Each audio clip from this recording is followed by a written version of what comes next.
पूजा की सांस जरूरत से ज्यादा मोटी थी। उसका इतना वजन था, अगर वो किसी पतले इंसान पर गिर जाए तो उसका तो चिप्स ही बना दे। ऐसे ही सुबह सुबह पूजा अपनी सास को चाय बनाकर देती है। तभी पूजा के फोन पर मायके से उसकी माँ रेनू का फोन आता है।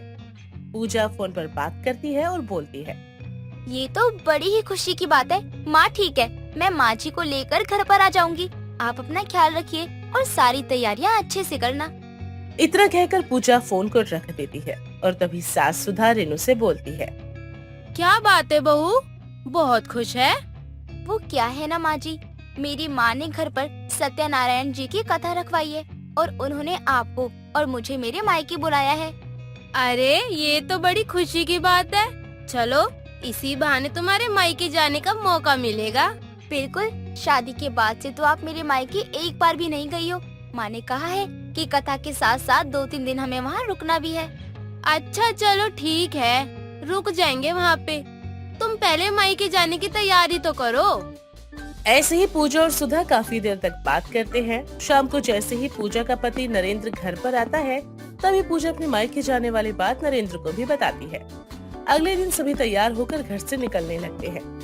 जैसे ही सुधा कार में बैठती है, तभी कार के टायर की हवा निकल जाती है और नरेंद्र बोलता है, अबे यार, इस गाड़ी की टायर को क्या दिक्कत होती है?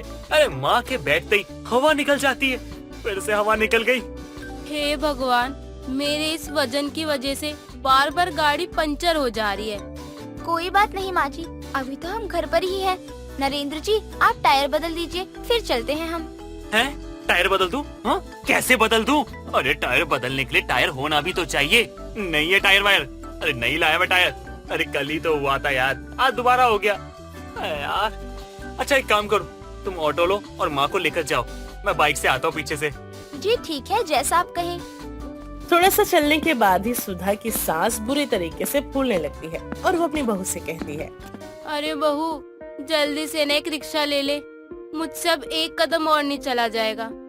अगर मैं ऐसे ही चलती रही ना तो मैं बेहोश हो जाऊंगी। अरे माँ जी, मैं अकेली तो आपको उठा नहीं पाऊंगी। मैं जल्दी से रिक्शा लेती हूँ। जिसके बाद पूजा थक हार कर अपनी सास को एक ऑटो में लेकर बैठ जाती है और जैसे तैसे अपने मायके पहुंचती है। मायके पहुंचते ही रेनू अपनी बेटी और अपनी समधन का बड़े ही प्यार से स्वागत करती है और बोलती है, आइए समधन जी, आपका ही इंतजार कर रही थी। कितनी बार बुलाया है मैंने आपको, लेकिन आप हैं कि आती ही नहीं है। बस क्या करूं, ज्यादा घूमा फिरा नहीं जाता मुझसे। कोई बात नहीं, आइए कुर्सी पर बैठिए। रेनू के इशारे करने पर जैसे ही सुधा कुर्सी पर बैठती है, कुर्सी सुधा का वजन नहीं झेल पाती और एक जोरदार आवाज के साथ कुर्सी की चारों टांगे टूट जाती हैं और सुधा धम से जमीन पर गिरती है। सभी लोग एकदम से डर जाते हैं और रेनू बोलती है, समधन जी, आप ठीक तो है ना? लगी तो नहीं आपको?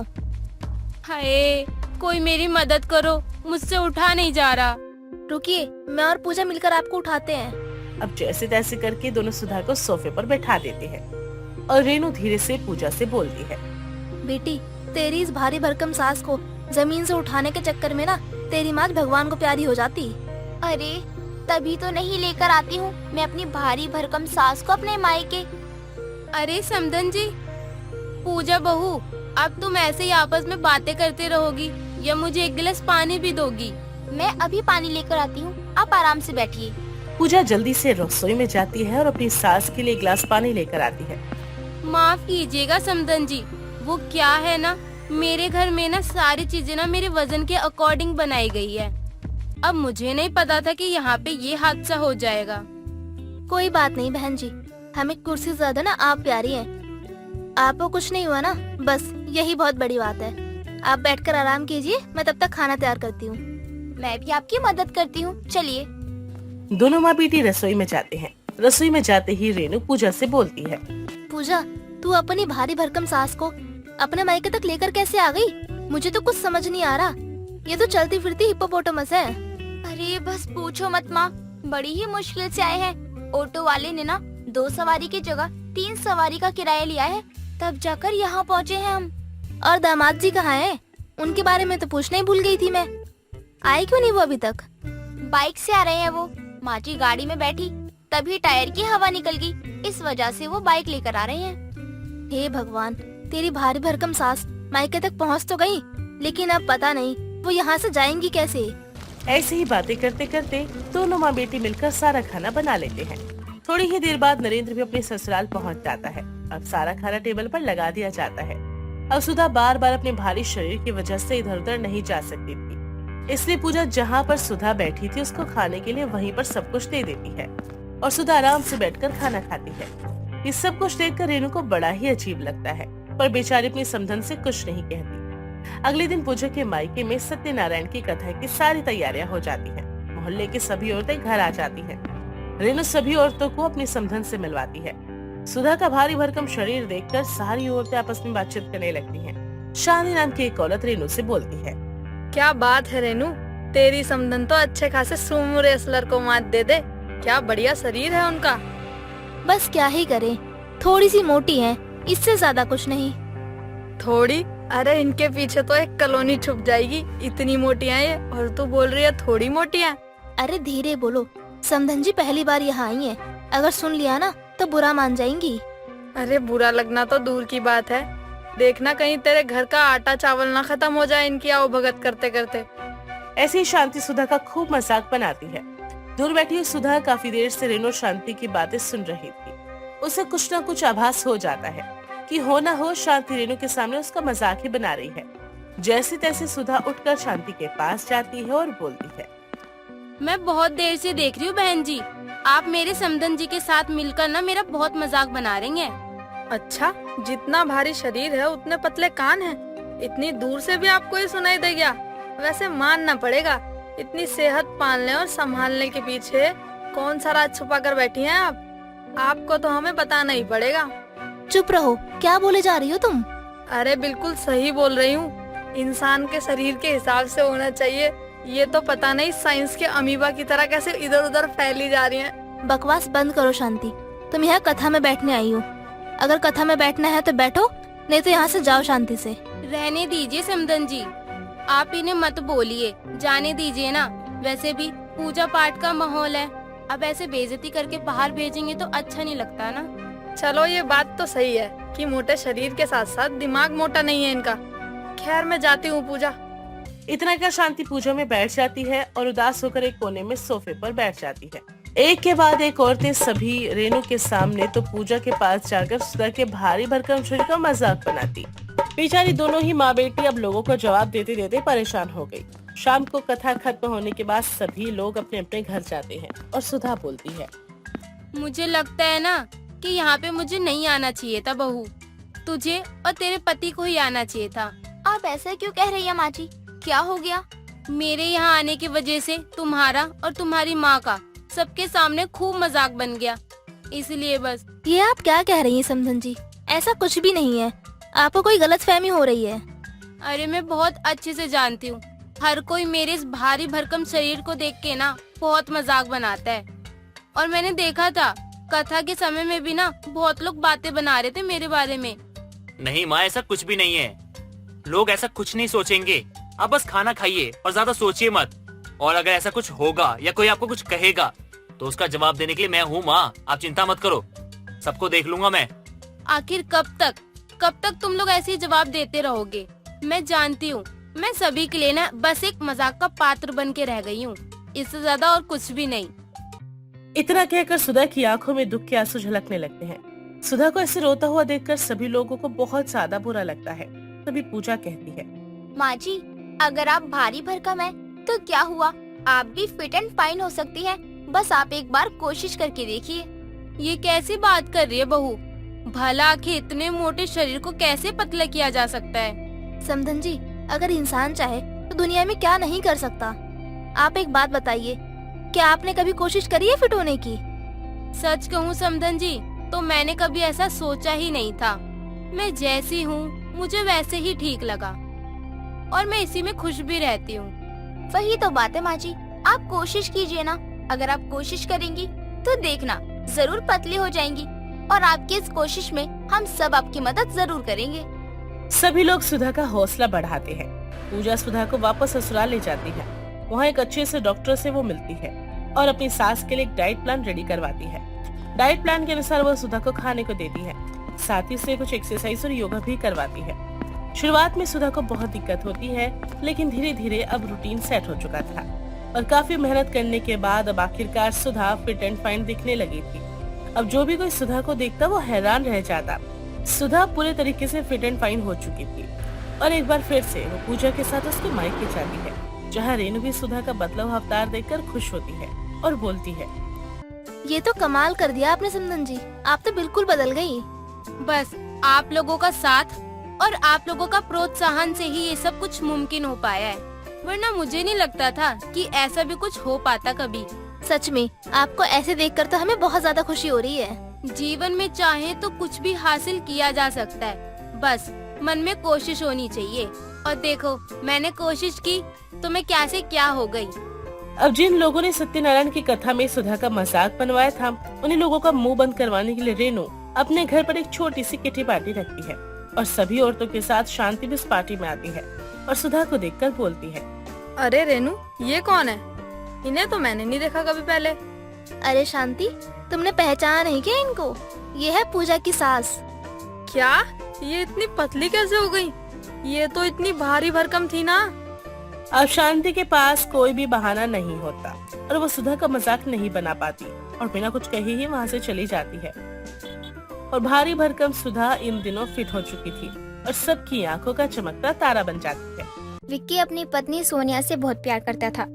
अपनी बीवी के लिए करना तो बहुत कुछ चाहता था, लेकिन जॉब ना होने की वजह से वो अपने मन से कुछ कर नहीं पाता था। ऐसे ही एक दिन विक्की अपनी बीवी को ऑफिस खाना देकर घर वापस आता है। तभी सोनिया की सहेली उससे कहती है, यार मैं और तू कितने सालों से एक दूसरे को जानते हैं, लेकिन तू कैसे सब कुछ संभालती है? बिना जॉब वाला पति, घर के खर्च, गुस्सा नहीं आता तुझे? नहीं, मुझे गुस्सा नहीं आता, क्योंकि तुझे पता है मैंने अपने पति को कैसे पाया है। वैसे भी तू तो जानती है कि विक्की मुझसे कितना प्यार करता है।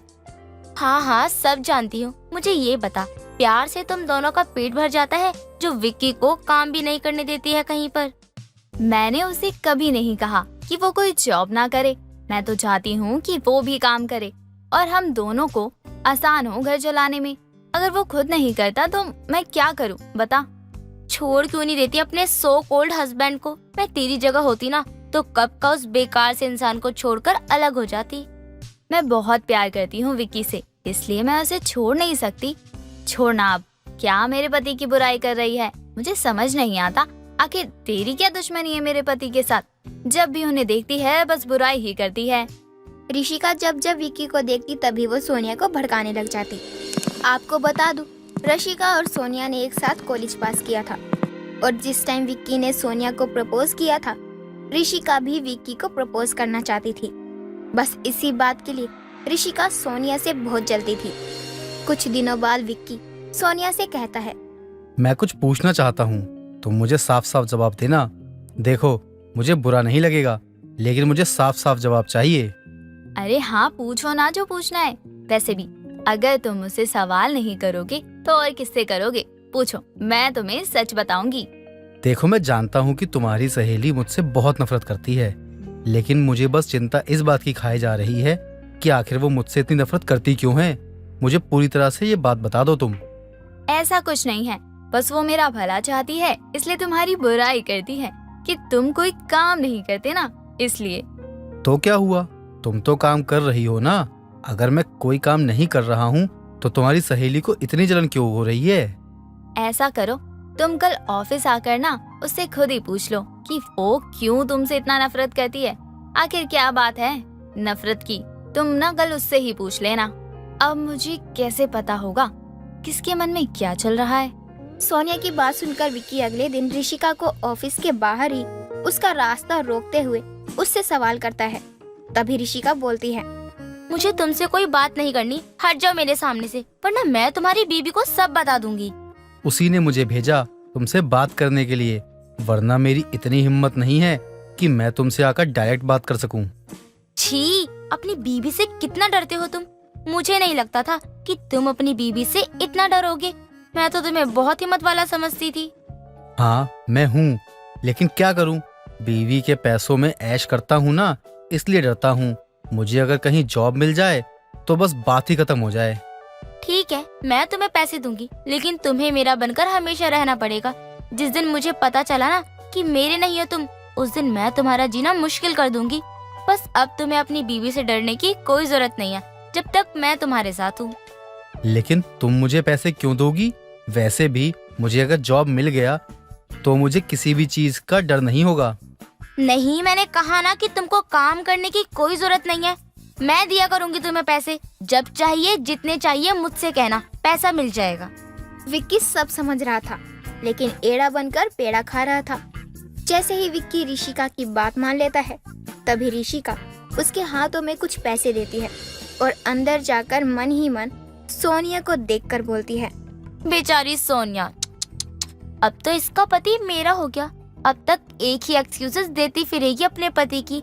ले, मैंने अब तेरा पति भी छीन लिया, जैसे तुमने पहली बार मुझसे मेरा विक्की छीन लिया था, अब मैंने भी छीन लिया।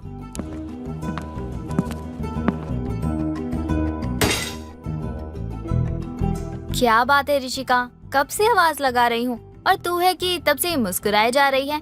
तेरे कान तक आवाज नहीं आ रही थी क्या? हद है। क्या हुआ, कोई बात हो गई क्या घर में? मेरी मदद चाहिए तो बता देना मुझे। आज मेरे पति तुझसे मिलने आने वाले थे। मिले क्या तुझसे? क्या बोला उन्होंने? देख, मैं एक बात कहूँ, प्लीज मेरे पति की बातों का ना बुरा मत मानना। अरे कोई बात नहीं, वैसे अपने पति को तूने बहुत डरा रखा है। बहुत बढ़िया, काश ऐसा पति मुझे भी मिल जाता तो मैं भी उससे बहुत प्यार करती। अरे क्या बात है, ऐसा क्या जादू कर दिया मेरे पति ने तेरे ऊपर? कल तक तो मेरे पति के नाम से इतना भड़क जाती थी कि तेरे सामने अपने पति का नाम भी नहीं ले सकती थी, और आज तो इतनी तारीफ कर रही है कि तुम्हें भी विक्की जैसा पति चाहिए, क्योंकि अब तेरा विक्की मेरा होने वाला है। अरे बस, अच्छा तेरा पति बहुत अच्छा है, इसीलिए मैंने ऐसा बोला। ऋषिका अपनी सहेली से इतना जलती थी कि वो उसका पति ही छीन लेना चाहती थी। ऐसे ही कुछ वक्त गुजर जाता है और अब विक्की किसी न किसी बहाने से सोनिया की सहेली से मिलता। ऐसे ही एक दिन ऋषिका और विक्की पार्क में मिलते हैं। तभी ऋषिका कहती है, विक्की, शायद तुम मुझसे प्यार नहीं करते, इसीलिए तो महीने में एक बार मिलने आते हो। देखो ना, मुझसे ज्यादा तो तुम्हारी बीबी खुशनसीब है, जो हर पल तुम्हारे साथ तो रहती है। तो तुम क्या चाहती हो, मैं तुम्हारे साथ रहा करूं क्या, या तुम्हें अपने घर ले चलूं? तुम्हें तो पता ही है जान, मैं कितना मजबूर हूं, और फिर तुम मेरी ही बीवी की सहेली हो और हम दोनों की सेटिंग हो रखी है। तो क्या हुआ, मैं भी तुम्हें कब से पसंद करती थी। कभी मैंने कुछ कहा क्या तुम्हारी बीबी को? नहीं ना। लेकिन मेरा कभी कभी मन करता है उस डॉयन की जान ले लूं, फिर खुद को शांत करते हुए उसके सामने मुस्कुरा देती हूँ। जान, तुम उसे खाना देने मत आया करो, मुझे बिल्कुल अच्छा नहीं लगता। अरे जान, मैं तो बस अब सिर्फ तुम्हें देखने के बहाने खाना लेकर आया करता हूँ। किसी बहाने तुम्हें देख लूं, बस यूं ही मेरा मन में रहता है। ओ मेरी जान, इतना प्यार करते हो मुझसे। काश तुम्हारी शादी मुझसे हुई होती, तब तो मैं तुम्हें कितना प्यार करती, एक काम भी नहीं करना पड़ता तुम्हें। ये लो बेबी, मेरी तरफ से तुम्हारे लिए एक छोटा सा तोहफा। महंगा तोहफा तो नहीं दे सकता था, इसलिए सस्ती सी अंगूठी दे रहा हूँ। अगर पसंद आए तो रख लेना, वरना फेंक देना। अरे तुमने मुझे इतने प्यार से दिया है ये, भला मैं क्यों फेंकूंगी तुम्हारा दिया हुआ गिफ्ट। जान, मुझे कुछ मदद चाहिए तुमसे, लेकिन कैसे बोलूं, कुछ समझ में नहीं आ रहा है। अगर तुम बुरा मानकर मुझे छोड़कर चली गई तो मेरा क्या होगा? बस यही है क्या मेरा और तुम्हारा प्यार, कि एक दूसरे की मदद भी ना कर सके? बताओ जान, कितने पैसे चाहिए? तुम्हें कैसे पता चला कि मुझे पैसों की जरूरत है? अरे यार, तुम मुझे कितना समझती हो, काश तुमसे मेरी शादी हुई होती। विक्की ऋषिका से कुछ पैसे लेकर कुछ देर बाद दोनों घर चले जाते हैं और उन पैसों से विक्की एक सोने की अंगूठी लेता है और घर को डेकोरेट करता है। क्योंकि आज सोनिया का जन्मदिन था, इसलिए विक्की ने सोनिया के ऑफिस वालों को बुलाया था और साथ ही ऋषिका को भी। सभी लोग जन्मदिन पर आते हैं। जब विक्की सोनिया को सोने की अंगूठी देता है, तभी ऋषिका गुस्से में बोलती है, वाह क्या बात है विक्की, तुम तो बड़े चालाक निकले। मुझसे पैसे लेकर अपनी बीबी पर लुटा रहे हो, प्यार मुझसे और पैसे बीबी पर लुटा रहे हो। क्या तुम दोनों मेरे पीठ पीछे ऐसा कर रहे हो? छी, मुझे तो यकीन भी नहीं हो रहा कि मेरी अच्छी सहेली और मेरा पति, जिससे मैं इतना प्यार करती थी, वही मुझे धोखा दे रहे थे। नहीं सोनिया, मैं तुम्हारे अलावा किसी और से प्यार नहीं करता। मैं तो बस कुछ पैसों के लिए नाटक कर रहा था ताकि तुम्हारा जन्मदिन अच्छे से मना सकूं। अच्छा, मतलब तुम्हें मैं ही मिल गई लूटने के लिए? वाह क्या बात है। मुझे कुछ नहीं पता, मुझे मेरे सारे पैसे वापस चाहिए। ऋषिका, तुम्हें शर्म नहीं आती ना एक शादीशुदा इंसान से प्यार करते हुए? और हाँ, तुम्हारे पैसे मैं दे दूंगी। पैसे दे सकती हूँ लेकिन पति नहीं। अब यहाँ से दफा हो जाओ। और विक्की, दोबारा ऐसा किया तो माफ नहीं करूंगी। विक्की सोनिया से माफी मांगता है अपनी की गई गलती की। ऋषिका वहाँ से चली जाती है। ऋषिका अब ऑफिस तो जाती है लेकिन सोनिया से बात नहीं करती। तो वहीं विक्की पहले की तरह सोनिया के लिए खाना लेकर आता है। दोनों वहीं एक साथ बैठकर खाना भी खाया करते थे। दोस्तों, अगर आपको ये कहानी पसंद आई तो इसे लाइक करें, शेयर करें और कमेंट करके बताएं कि कहानी में आपको सबसे अच्छा क्या लगा।